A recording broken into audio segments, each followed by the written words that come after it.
Good evening.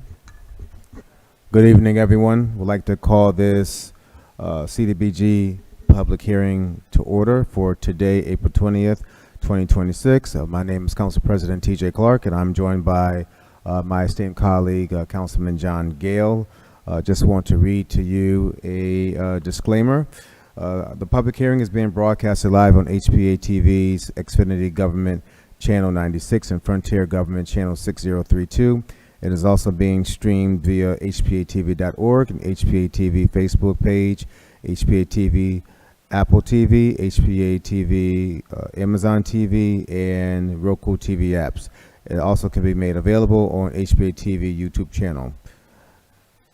Would like to welcome you and introduce, which I've already done, introduce the members of our council. And here's some additional housekeeping rules. This public hearing will be conducted in accordance with the following procedures.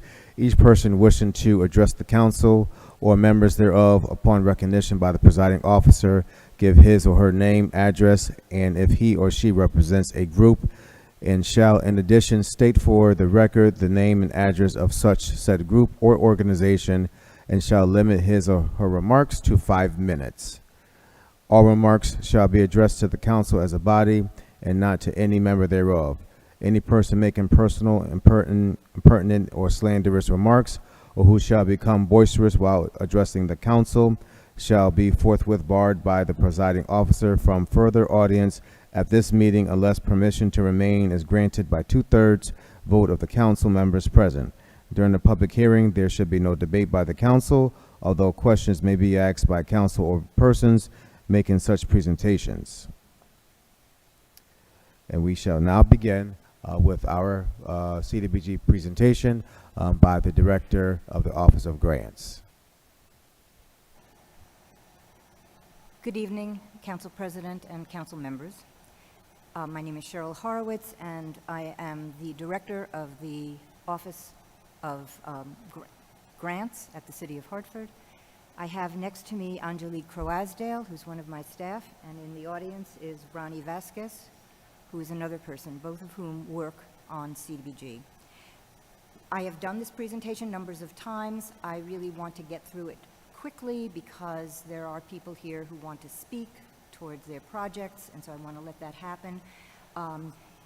These slides will appear on the website tomorrow, and I encourage everybody to look at them because there is a lot of information about the process that we're doing and on how important what we are doing is for the city itself.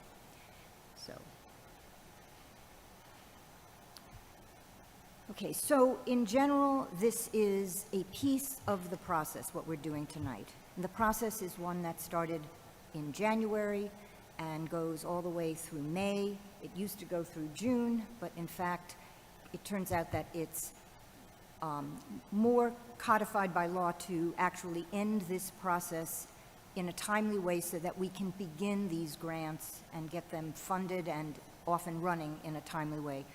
So that we have foreshortened the process. The city receives entitlement funds from HUD. We are funded by for 4 of HUD programs, the CDBG, which we talk about tonight, HPA, which is housing for people living with HIV/AIDS, emergency shelter, which is for people who are homeless, and Home Investment Partnership Program, which is home, and that is housed within the development services. We go through a process every 5 years to decide and determine what are the priorities for the city of Hartford, and then once we have done that, and that was done last year, for the next 4 years, we roll it out with little tweaks and revisions to modify it within the context of what was approved for the consolidated plan. The process is that there's an overview of what we are going to do, what the needs are of the community, what the requirements are, and what the timeline is. We're given resources. That's what HUD allots us. Last year it came in a little late. This year we already have it, so we are on the road to go in a more timely fashion. And it speaks to how much we have that we can work with. And then the final piece of it is the resident input. It is the most important part. It is hearing from the community on what they see are their priority needs and making sure that they are heard in this report. So it's a collaborative effort amongst a lot of different agencies within the city, outside of, inside the city and outside in the community. The planning process consists of public meetings like this one, and then there's another one at the end of the month, April 29th. We consult with stakeholders, a variety of them, and we review existing plans and relevant statistical data. So comments, we ask for comments, and those comments are included. We're in the comment period. There's a month that is opened up for comments. We have a draft plan which will get altered based upon meetings like this, based upon hearing from people, based upon any time any community member wishes to say something to that plan. We accept it and we include it in the plan as it is published and sent to HUD. The next public comment period, as mentioned, is April 29th. We're in year 2 of this, it's called an annual action plan. We're in year 2 of the consolidated plan. The timely submission, what I talked about a few minutes ago, is that if we can get this report in May, when it is required, because the date is set relative to our start date for our fiscal year, so it's 45 days before. If we can get it in, they will give us our money sooner. If they give us our money sooner, we can start our project sooner, we can get our contracts out, and people can begin the process of operating the programs that they have proposed. So, to be eligible, you all should know about this. Most of the time, what we're acting on is benefiting low and moderate income persons and households. The categories in which we do this are a little bit overlapping, but basically they fall into about 6 areas. The most prominent one is housing. Okay, HUD is a housing agency. That's what it's for. We do some things with housing, but we do other things which are subsidiary to housing, which promote us and are effects of promoting affordable housing through providing other services that help, like if we provide homeowner guidance, if we provide guidance for people who are looking to purchase a home. So there's housing, and you can see the categories underneath that. I'm not going to state what they are.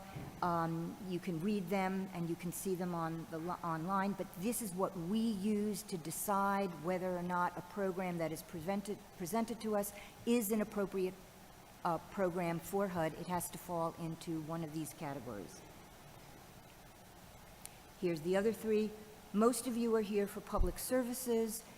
Interestingly enough, that category has the least amount of money in it. By law, we can only use 15%, maximum 15% of all the allocation that we get for that. And so we kind of go under it a little bit so that we don't jeopardize a program because we've inadvertently gone over the line.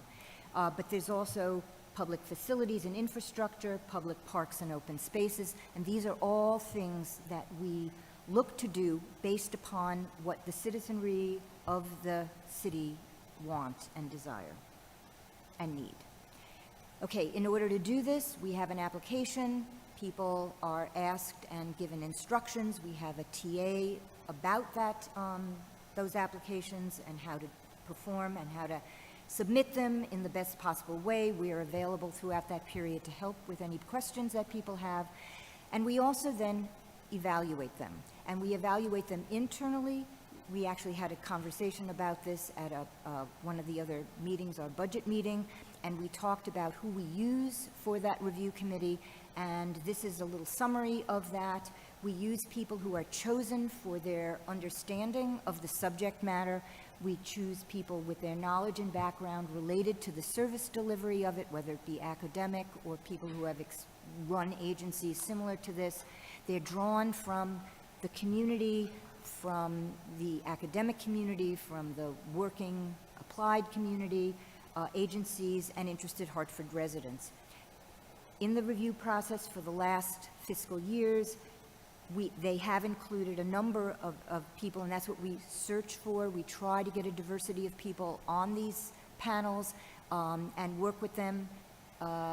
We are there as well because obviously we run the program, so we know whether or not something that's being given to us is appropriate, or perhaps they need some guidance and better understanding what the question is asking. This year, 62% of the 16 reviewers were Hartford residents. Okay, in that evaluation criteria and scoring, the city is responsible for selecting subrecipients that align with national objectives and deliver effective programs to their communities. Agencies that efficiently manage their funds and submit timely documentation and that show stewardship of HUD's resources are programs that we prioritize. They help us to help the community. The city is at risk of losing present and future funding when subrecipients do not have administrative and fiscal capacity to execute and deliver on their programs. This includes having inadequate or inaccurate documentation of expenditures, incomplete beneficiary data, and accomplishments. We look at this. We run the risk all the time of HUD reviewing our records and basically saying to us, we cannot fund that program even though you have funded them, and then we owe HUD back that money. And that has happened in the past. We try to avoid it with all of our input and working with the agencies to make sure that their materials that they are working with and that they are responding to and providing us are all of these things: accurate, in compliance, and working to help to assist the community to gain its goals, to reach its goals. So this time in the application process, we always add a little something different to tweak it, to see if we weren't doing it well last time, to make it better this time. This time we included an assessment of the past performance. To assess that compliance risk, it included 5 components: that the contract of those people were executed in reasonable time, that the drawdowns that we were given were done on a quarterly or regular basis, that the subrecipients in our interactions with them followed directions and had accurate documents, that the accomplishments reflected the goals that were stated in the application that they wanted to achieve, and that the final reporting is within 1 month of year's end. This is just a chart really quickly of the annual entitlements that we have gotten for all of the programs that we serve. What you can note is in the bottom that from the year 2023 to 26, funding has gone down. It has gone down mostly and heavily for the home program. And part of that, by the way, is because the home program is a difficult program to administer. It takes a long time to do the kind of construction work that's involved in that, and as a result of that, they are not spending in a timely way. HUD looks at that, has seen that, has responded to that by decreasing the amount of funds available for that program. The rest of the funding has really decreased about 4% or so, and the HOPWA program is perhaps the anomaly, and it was decreased minimally. This shows a little bit of a summary of how we allocate. There are buckets of funding that we have that we try to distribute as fairly as we can.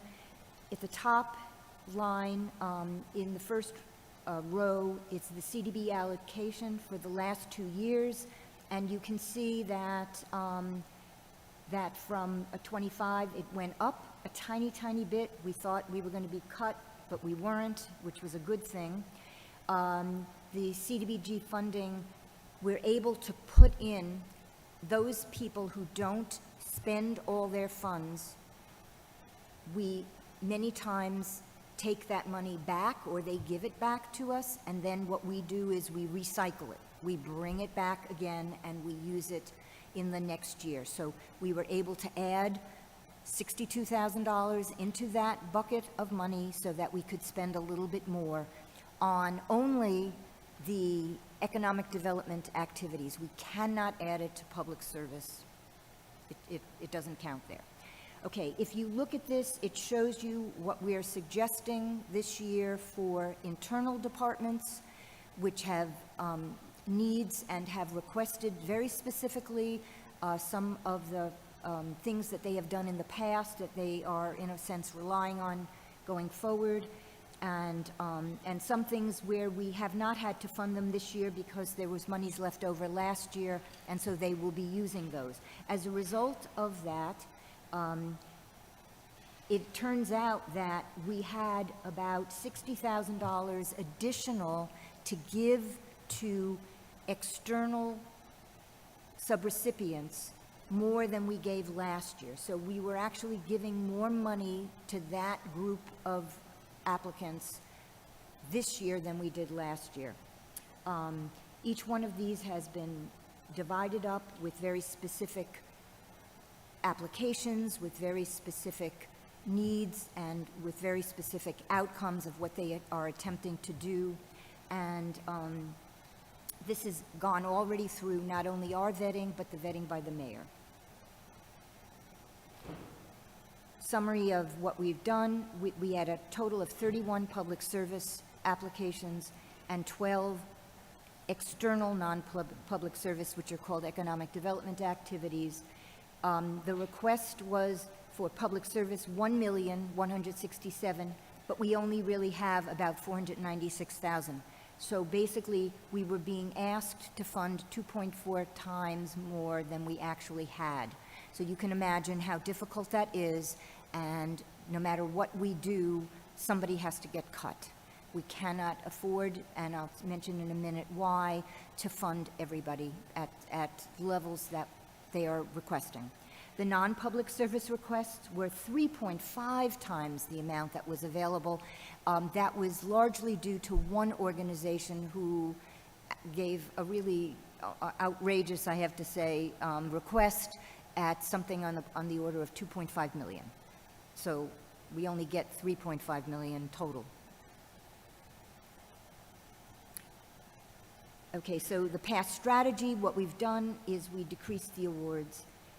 But HUD says, please don't fund anything that isn't effective.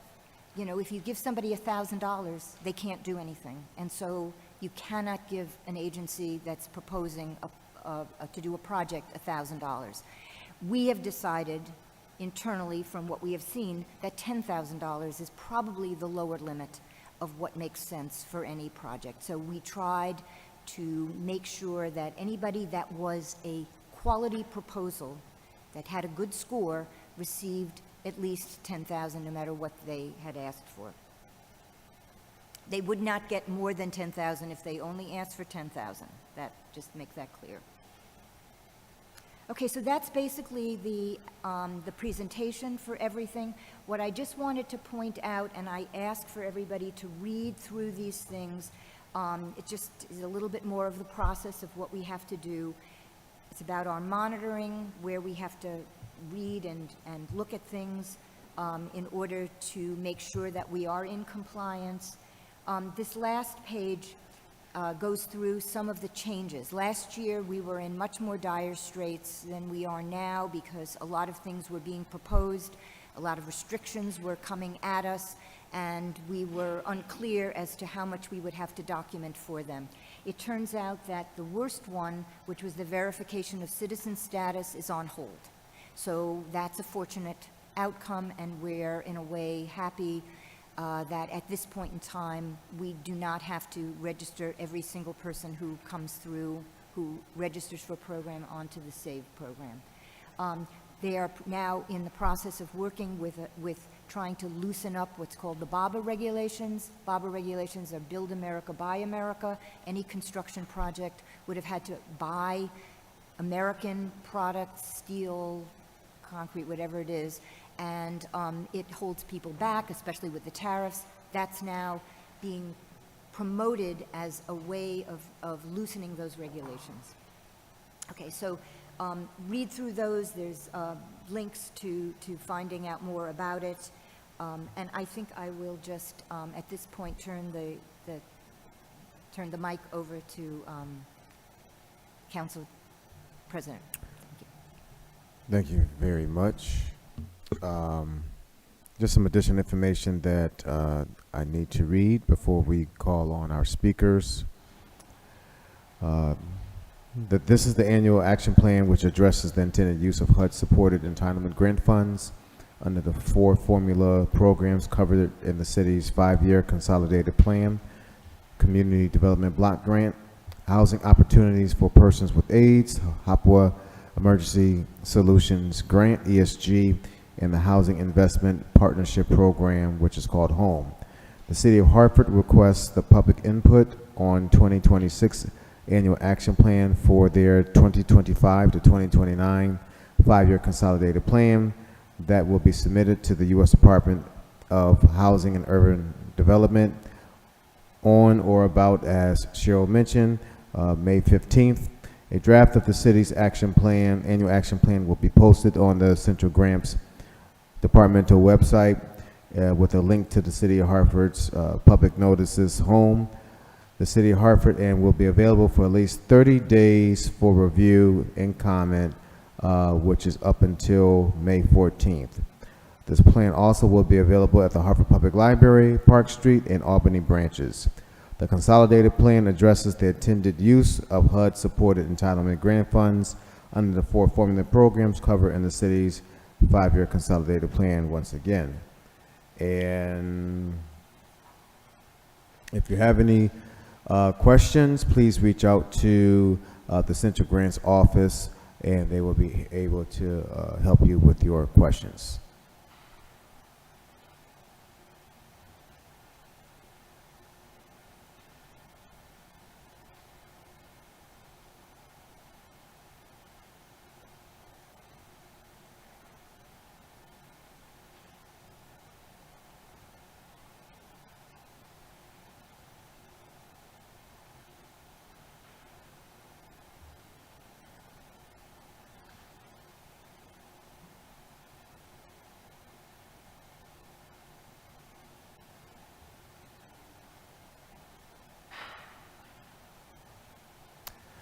One question, Cheryl, do you know when the administration will be submitting the mayor's recommended allocations to the council?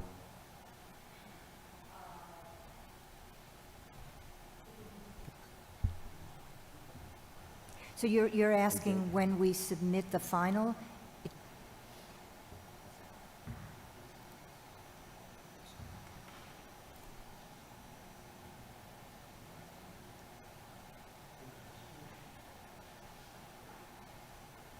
I stand corrected. The score sheets, do you know when the score sheets are going to be provided to us? I didn't understand. The score sheets. Oh, the score sheets. It's on the spreadsheet that Noelia has given to everybody, or we have available. There's also 2 additional pieces. One is that we gave you access, you have access to reviewers. We anonymatized them, but you have access to reviewer comments. And also there are the folders, just like last year, that if you want access to any folder, just let Noelia know, and I will open up the access to that. So you can go in and see all of the applications themselves and read through those applications. Okay, thank you. Our first person that we're going to be calling is Nilda Morales. Please remember, we have a lot of speakers, so please limit your comments to 5 minutes. Thank you very much.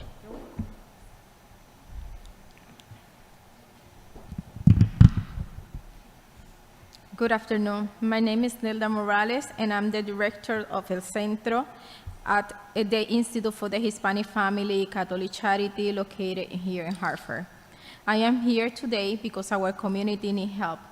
Right now, we are serving more than 700 individuals every single month through our food pantry. And even with the support of Connecticut Food Share and the Midwest Food Bank, is not nearly enough. The need is growing, families are struggling, and more people are coming to us every day asking for help. Our food pantry is run by dedicated volunteers who show up because they care, and that we provide going far on behind food. We provide stability, we provide guidance, we help families apply for SNAP, we help them to find housing, we connecting them to education and employment opportunity. But at the end of the day, the most basic need is still the most important one, food. We also provide essential toiletry and personal hygiene items, things many people take for granted, but they are critical for their hygiene and daily life. And now summer is around the corner. That means children will be home and we have breakfast and lunch that we not normally get in school.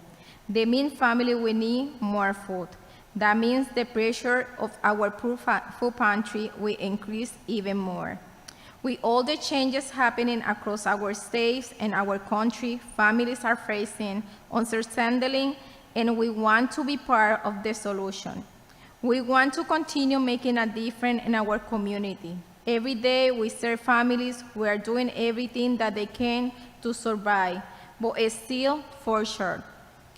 One family that they stay with me and is a mother of 3 children. She comes to us every month, and each time she say, anything you have will help me to give something to my children. She works hard, she shows up, she does everything she can, but she does not qualify for food stamp. The income she earns is simply not enough to provide adequate food for her family. Despite her efforts, she must rely on community support just to make sure her children don't go hungry. And her story is not unique. There are many more families like her that we even see every single day. Parents who are working, contribute, and doing the best, yes, they're still facing an impossible choice between rent, utility, and food. I could stand here all night sharing stories like this because this is the reality in our community. These are not isolated cases. This is a growing need, and it requires urgent attention and support. But we cannot do it alone.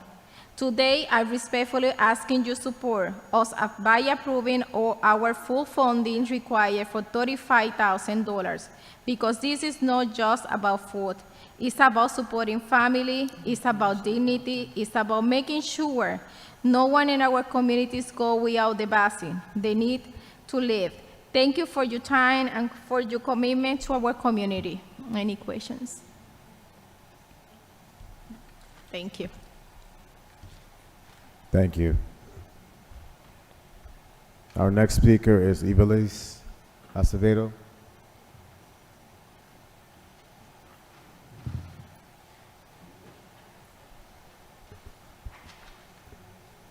Before she speaks, we want to acknowledge our council colleagues who are joined online. It's Councilman Mitchum, Josh Mitchum, Councilman Alex Thomas, Majority Leader Kelly Bilodeau, and Councilwoman Mally Rosado. Good afternoon. My name is Ivelisse Acevedo, and I have been with Catholic Charities going on 10 years this year, specifically with our BOOST program for 5 years. BOOST is a trauma-informed workforce readiness program that helps individuals overcome barriers to employment. We assist people meet their immediate workforce need while creating goals on upskilling into higher paid wages and obtaining sustainability for themselves and their families. Our program offers support with English as a second language classes, workforce readiness workshops that discuss best practices in the workplace, along with preparation with resume writing, mock interviews, and employment placement. We assist as well with childcare, course funding, clothing through our clothing bank, basic human needs support like rental and utility assistance, personal hygiene items, and transportation. In addition, we connect individuals to resources such as mental health services, housing, state and federal assistance, and food pantries. We serve about 60 families annually, mostly parents with children and young adults looking for support in navigating their post-secondary goals. It is vital for us to receive the $70,000 of CDBG funding to continue to do this great work of making sure families are achieving upward mobility. Today, we will have clients that will be giving their testimony, and I urge to vote for CDBG funds to be provided for us. Thank you. Thank you very much. Marlon Mello. Hi, good afternoon. I just want to share my personal history being in the Boost program since almost 4 years. It's been grateful. So I just came here for another stay. We all family support. So somebody brought me to the program. I was so happy to get a lot of help with my baby. So, and they helped me to put me in the school, back to school. So I just get my certificate, community health worker certificate.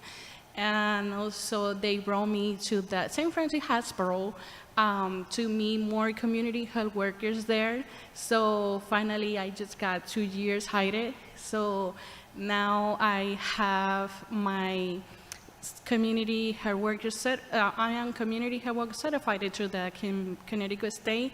Being so happy, follow whatever they are doing. So they are doing a great job. So I'm following what the Bruce program is doing. So helping family, connecting people with resources at the community. So it's been beautiful doing this job because you don't know how many people need in the community. So it's helpful when you can help people, families, to connect them at the community with a lot of resources depending on the family need. So I just wanted you guys keep in mind that putting more people going back to school is making a lot of difference in that community. So to keep taking people out from the street, the young people, so you know how everything is going through. So the program is very helpful. So I just love it, and I recommend it to anyone who want to join into the program. It's easy, it's fast, and they connect you whatever you need. Thank you. Thank you. Dasani Spike.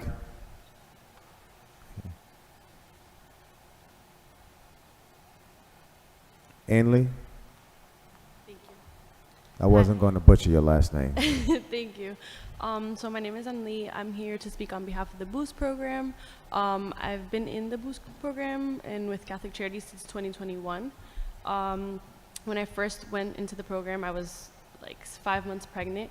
I received rental assistance, a doula, as well as mental health assistance, like getting a therapist. Now I'm enrolled in the work readiness program. Where I'm employed right now, I got help from Boost to get my job, and I'm looking to further my career as well. So I just wanted to give my testimony so I can hopefully influence you guys on considering to help with the funds. Yeah. Thank you. Destiny Perez. Okay.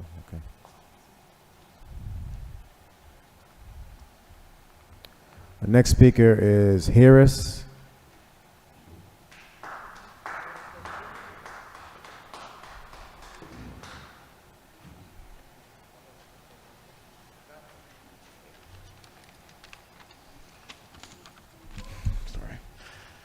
Good evening, everyone. My name is Harris Aisabonaye, and I am the program manager for Upper Albany Main Street.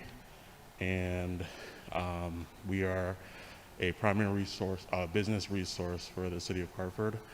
As the program manager, I have a unique and direct experience with a lot of the business owners in the area, and I wanted to share some testimonials here today, if that's okay with everyone.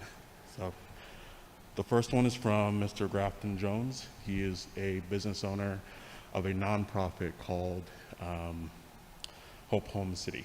So UAMS has played a critical role in my business journey. After retiring in 2022, I became fully engaged with their services from digital literacy training, which introduced me to Canva, to the business incubation program that gave me a formal office space.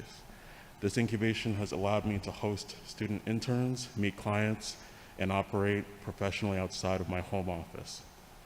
What I value most is the relationship. The support from Ms. Beverly Red, the UAMS staff, and the wider network of business leaders has been phenomenal. UAMS brings in people and opportunities I would never have accessed on my own. They continue to shed light on what's happening in Hartford and have their finger on the pulse of the community. I wholeheartedly recommend Upper Albany Main Street to any business owner. They are not just a resource, they're a partner, a connector, and a powerful force for community-driven success. The second testimonial is from Paulette Trowers. She's a business owner for Cheetah Toys and more.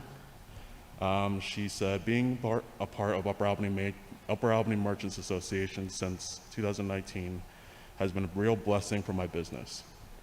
From the incubator and working with students at the University of Hartford Barney Schools of Business to the most recent digital and technology training, I've gained tools that continue to shape how I grow and adapt. Just as valuable it has been just as valuable has been the friendship and support among fellow merchants and having a space where we can come together to learn, share, and build each other up. Thank you, Upper Albany Main Street, for being an asset to my company. I also wanted to introduce some of the business owners next that also wanted to talk about their experience with Upper Albany Main Street as well. So, thank you. Thank you. Beverly Red.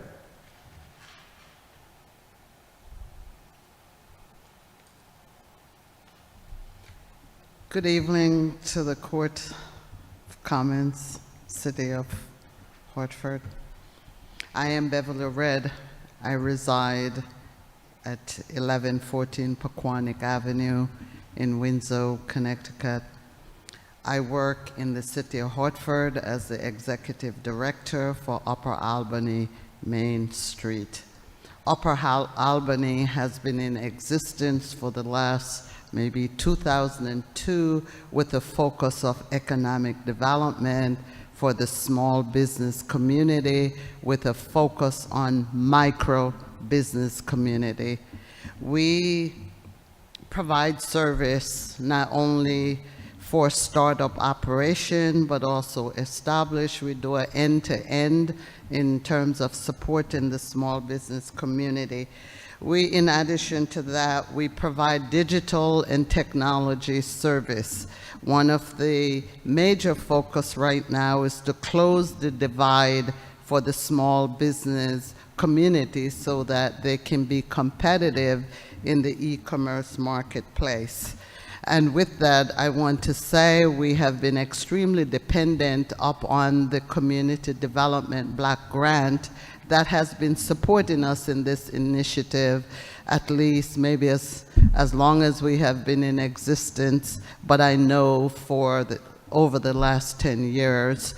We are doing a lot of metrics for the City of Hartford at this point so that we can demonstrate the impact for every dollars that we're getting. So we're asking for your support so that we can continue to provide this service to the City of Hartford small business community. Thank you. Thank you. Marvin Dale.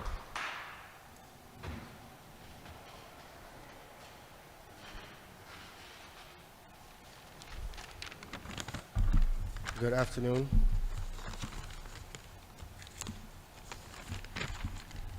My name is Marvin Dale, and I'm a local business owner here in the Upper Albany community. I am proud to be part of the Upper Albany Main Street, and I'm the owner of Dale Renovations.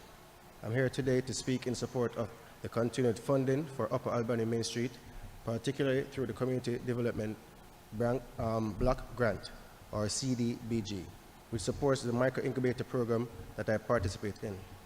Since joining the program at Upper Albany Main Street, I've received meaningful, practical support that has helped my business grow and operate more professionally. Through the digital listserv program, I was able to gain essential knowledge and tools that many small business owners struggle to access. I also received assistance with obtaining my SAM ID and participating in the Minority Business Initiative program, both of which have opened doors and new opportunities and helped me better navigate the business landscape. In addition, I received hands-on knowledge and help creating a pricing menu that allows me to remain competitive in my industry while running a sustainable business. This type of guidance is critical for small businesses like mine, especially in the community where entrepreneurs are working hard to build something stable and long-lasting. Programs like the one offered by Upper Albany Main Street do more than support individual businesses. They strengthen the entire neighborhood. When small businesses succeed, they create jobs, provide services, and reinvest in the community. That impact starts with access to resources, education, and guidance, and that is exactly what this funding makes possible. The support provided through CDBG funding has made a real difference in my experience as a business owner, and I'm standing here today because of that support. I am asking you to continue investing in Upper Albany Main Street so that other entrepreneurs can have the same opportunity to grow and succeed in their endeavors. Sorry. Thank you for your time and consideration. Appreciate it. Thank you. Yawovi Simplini.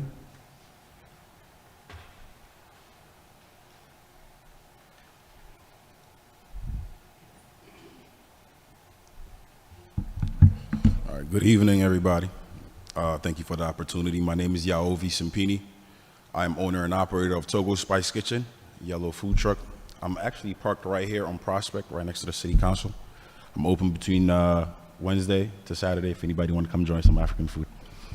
All right. I'm speaking on behalf of International Hartford. I just want to talk about my personal journey and how they helped me as an entrepreneur and business owner.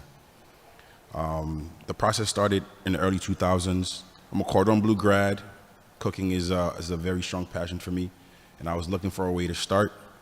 Funding is a big thing in the community where I come from, and through meetings with Art, who was one of the prior presidents, I got introduced to International Hartford. They were able to point me towards the right lenders for my financial situation, which helped me gain access to getting my own custom food truck built by myself. That was a big step. I never thought that was possible for somebody like me. You know, it's good to dream, but it's good to have people who can actually back your dream with practical steps. By those practical steps, I mean, I was able to meet with Erwin Hurst, where I sat with him and did my business plan, blueprinting out. And these are a small fraction of what International Hartford had to offer. They were also able to place me with the Hartford Hospital, where I had some vending opportunities as well as some other personal vending opportunities in the city. I continue to this day to still work with International Hartford. I have recommended International Hartford for other business owners and any like-minded person who's looking for community resources to help them achieve their goal. Other than that, I would say that International Hartford is a staple. They've opened a lot of doors. I have another business owner that I know personally who's come through International Hartford and gotten their staple. So funding International Hartford is a big thing for me, and I think it would help open other doors to like-minded young individuals and young entrepreneurs like myself. Again, my name is Yaovi Simpini, owner and operator of Togo Spice Kitchen, West African food, one of the only kind in Hartford. I'm operating Wednesday to Saturday, Prospect Street. You can come and see me and see what International Hartford had done for me. Thank you so much. I appreciate it. Thank you. Adrian Dennis.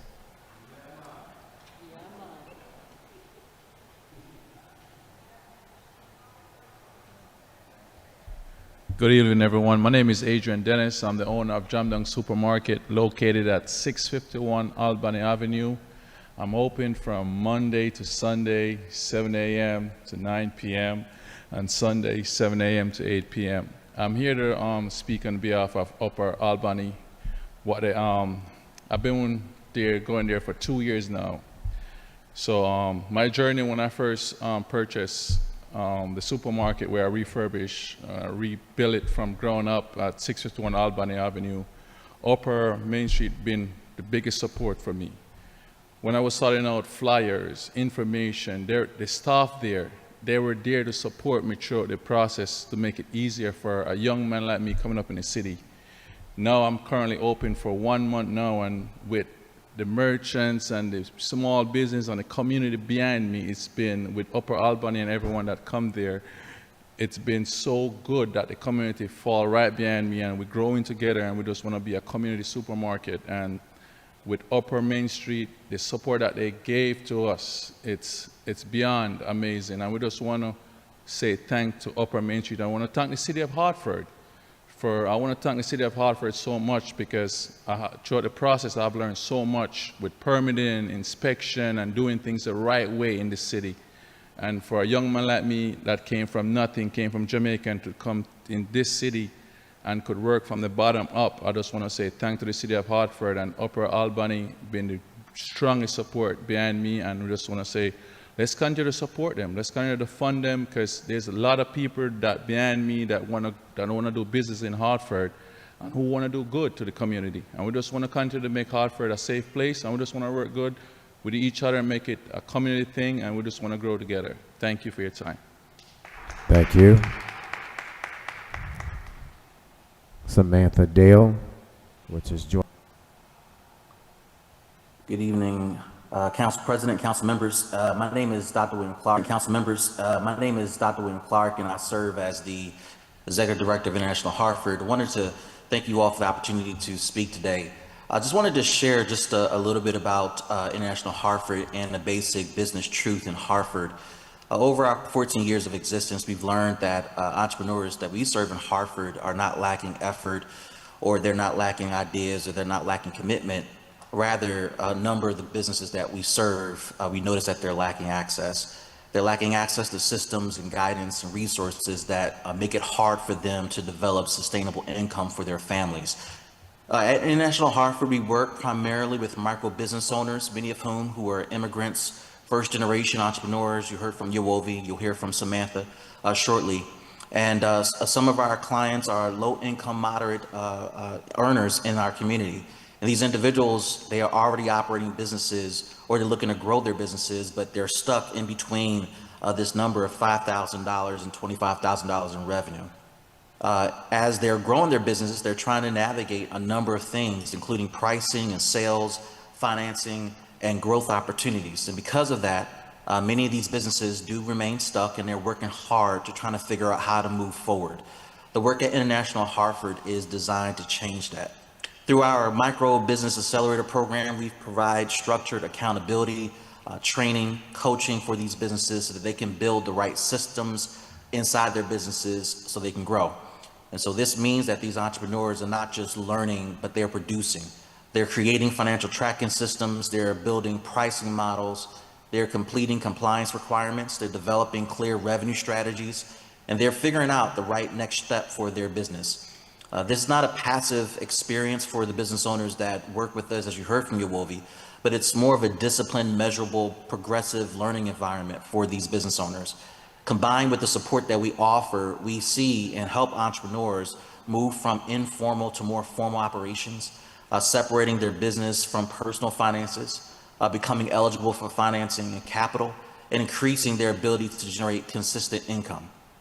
And we do think this is critical for the city of Hartford, as we see the benefit of more businesses that are on payroll or paying themselves that adds to the tax base in the city.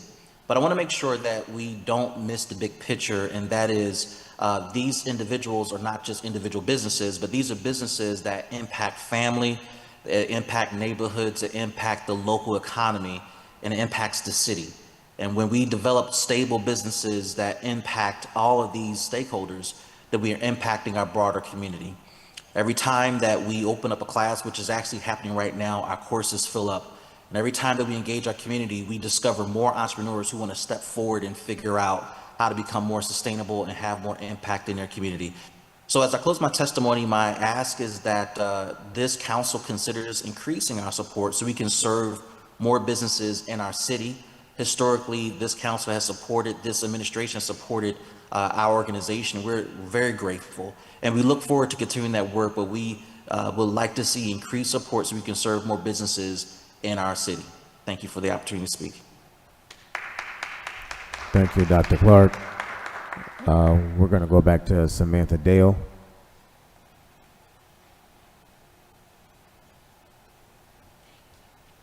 good evening, everyone. Can you hear me? Yes, we can. Okay, I'm sorry for the video, but I'm going to continue with the audio here since everyone can hear me. Right. Good evening, my name is Samantha, and I'm a small business owner here in Hartford. I want to thank you for the opportunity to speak today and share how organizations like International Hartford have directly impacted my journey as an entrepreneur. Before connecting with International Hartford, I had a vision to grow my business beyond just an idea. I wanted to expand it into my own restaurant space and develop a food spice line. But like many business owners, especially as someone navigating this process without deep access to capital or networks, I faced significant challenges. Accessing funding, understanding the process, and knowing where to begin left overwhelming. International Hartford provided me with the support, guidance, and resources I needed to move forward. Through their coaching and programming, I was able to clarify my business model, strengthen my plans, and take real steps toward growth. They also connected me to a microgrant opportunity that helped me push my business into its next phase. Because of that support, I am now actively developing my restaurant space and expanding my spice line. What once felt out of reach is now becoming a reality for me. Programs like International Hartford are critical because they don't just give advice, they provide access, structure, and opportunity. Continued funding ensures that more entrepreneurs like myself can build sustainable businesses, create jobs, and contribute to Hartford's economy. Thank you for your time. Thank you very much. Miguel Devel.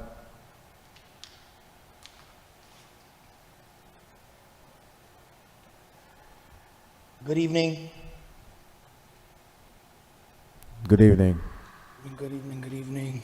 Let me see.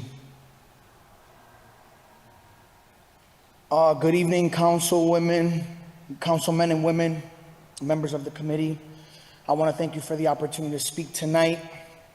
Bear with me while I'm trying to turn on my camera here. There we go. Sorry about that. Good evening, everyone. My name is Miguel Del Valle.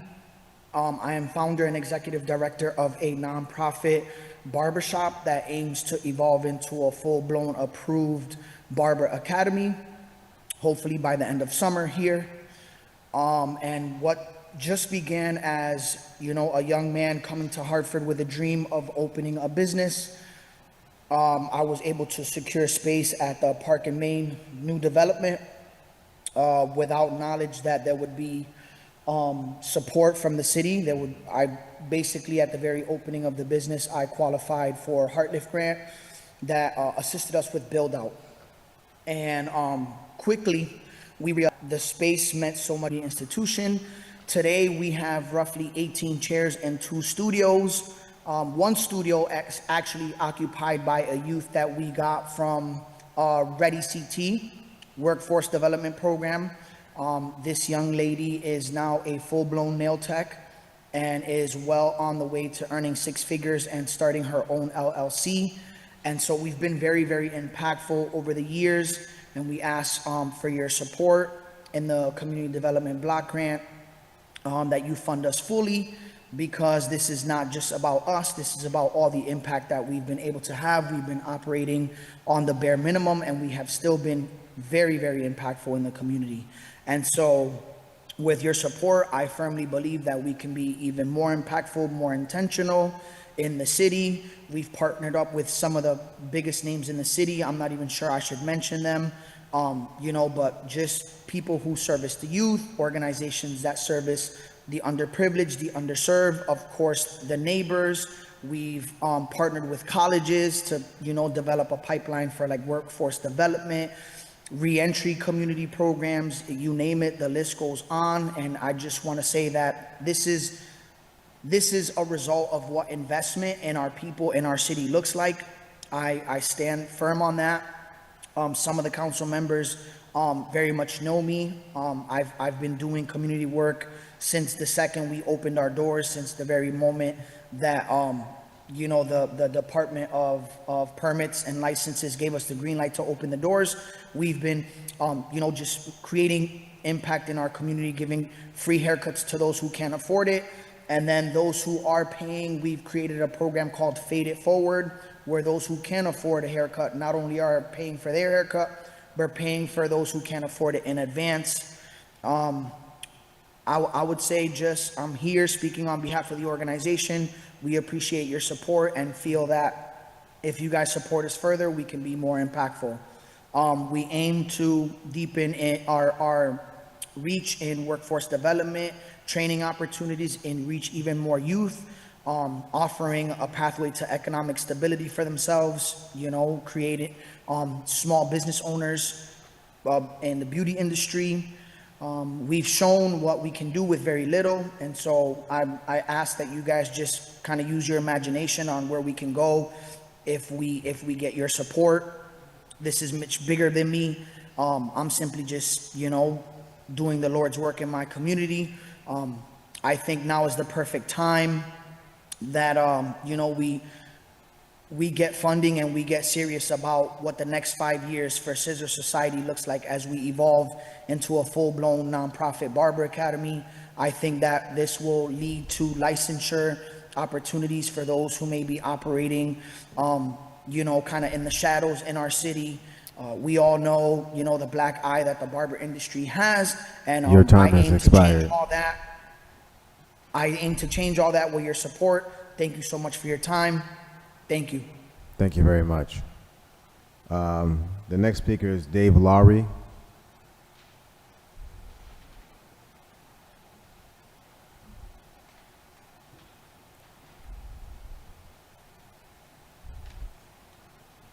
And just as a reminder, when you come up, can you just please announce your organization you're representing?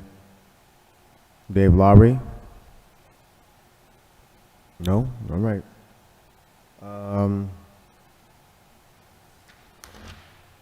Dr. Jackie Phillips.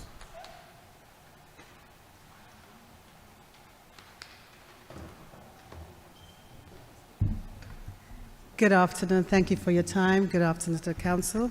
My name is Dr. Jackie Evans Phillips. I am the owner of the nonprofit, the Dream Big College and the Emerald House, and we are located at 1443 Albany Avenue.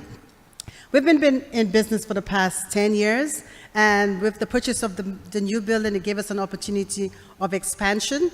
And one of the things that we've been doing, having our students over the past years with summer employment, we realized that there was a need where we can really help many of our students and young people in the city of Hartford with job preparedness skills, life skill development. So over the past year, we've started the Change Maker Project. We have some of our students here with us, where we take them through a process of for 20 weeks. They go through a job preparedness, life skill development, mental wellness, and our goal is to bring 100 students through that program every quarter. We have many community partners, as well as we get a lot of referrals from DCF and many other organizations in the community. And so we have some of the students here who are going to say a few words, and I would like to thank you in advance for your continued funding of this program. Thank you.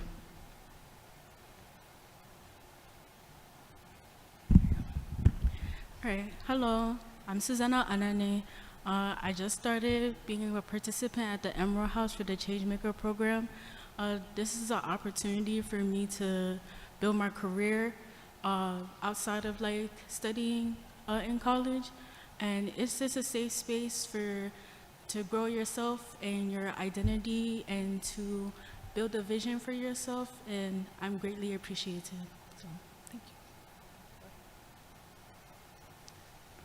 you. Hello, my name is Omari Williams, and I first started this program in the summer of 2025, and it helped me figure out what I wanted to do after high school and how I was going to get to that goal. And even now, it's helping me focus on things that I needed to focus on beforehand that I didn't start focusing on, and it helps me get through my senior year of high school without burnout, and I got to take the time to lock in. Offer its final consideration in preparation for the May 15th deadline. So thank you very much, and this public hearing is now adjourned.